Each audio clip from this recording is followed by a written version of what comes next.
और दोस्तों, मैं हूं हिमालय सिंह और आप देख रहे हैं भोजपुरी पब्लिक न्यूज़। 5 साल बाद फिर खेसारी लाल यादव और अक्षरा सिंह की जोड़ी नज़र आने वाली है।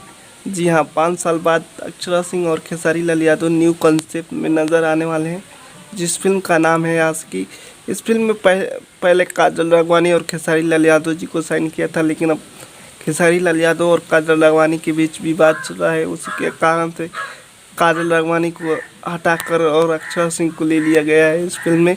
इस फिल्म के डायरेक्टर हैं पराग पाटिल जी और इस फिल्म में स्टार कास्ट में नज़र आएंगे अक्षरा सिंह और खेसारी लाल यादव। और इस फिल्म की शूटिंग स्टार्ट होगी 8 मार्च से उत्तर प्रदेश के लखनऊ में।